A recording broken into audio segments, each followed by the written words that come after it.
it's Joe. Another question. Dear Joe, I own 17 rental houses. I don't manage them myself, so they're wonderful passive income generators. What you say about owning property is absolutely right. They're paying themselves off and slowly making me rich.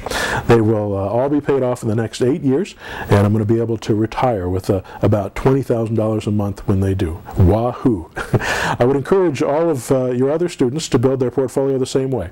But here is my problem. I've used my good credit to buy these properties, and I've had to put money down whenever I bought a house. Unfortunately, Fannie Mae only allows you to get 10 non-owner occupied loans. I used those up and then went to non-conforming loans. I was able to get 7 more with a little higher interest rate, but I'm approaching the 20 mortgages now, and they're going to shut me off, even though my property is cash flow. I would like to keep buying property. I'd like to own 40 or 50 houses when I'm done. Do you have any good sources of loans for someone in my situation? And this is from Matt in Allentown, Pennsylvania. Well, Matt, the mortgage, as I'm sure you're already aware, the mortgage industry has changed dramatically, and I've sold lots of properties, lots of investment properties to investors across the country. We'd buy up subdivisions, and then we'd sell off houses to investors who would hold them for rentals for the long term.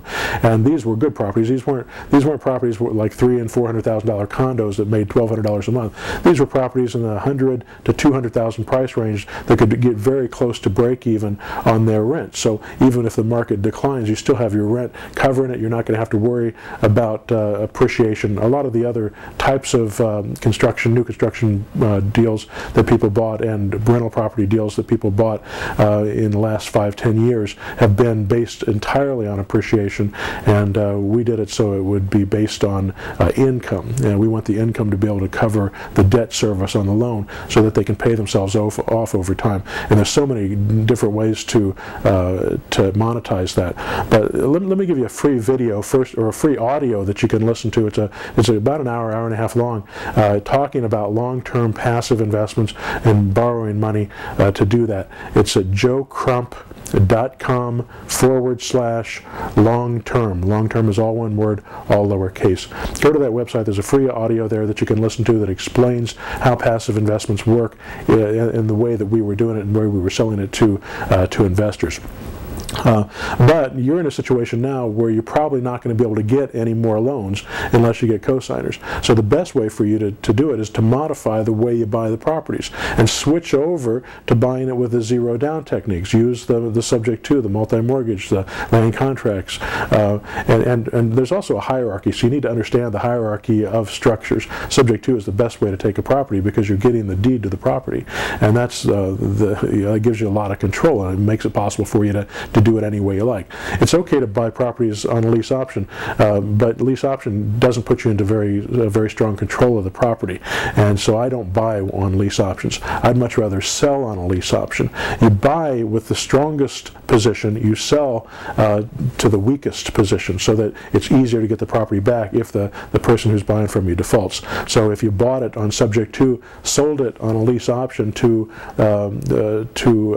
someone a buyer, an end user perhaps, you're going to get the top dollar for it when you sell it on terms like that, and you're going to get a lease option fee up front, and there's a possibility that they'll stop making their payments or they won't exercise their option, and you'll have to take it back from them and sell it again.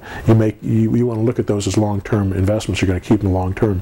But there's also the possibility, and it's about 30%, that they'll actually exercise their option. And if they exercise their option, then you can make a profit.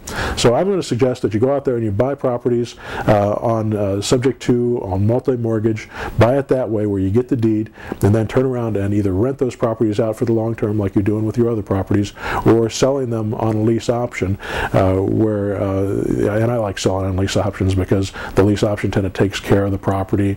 If the furnace goes out, they're required to replace it. I mean, we've got a lot of nice little things set up with lease options because we put them in the position of being the owner rather than a tenant. Now, so we have to deal with some of the tenant issues, but mostly they take care of the property.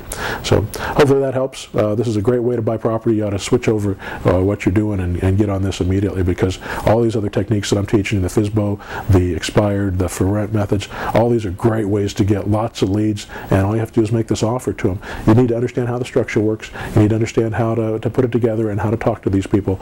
But this isn't rocket science. This is stuff we're doing every single day. Alrighty, thanks a lot. Good luck with it.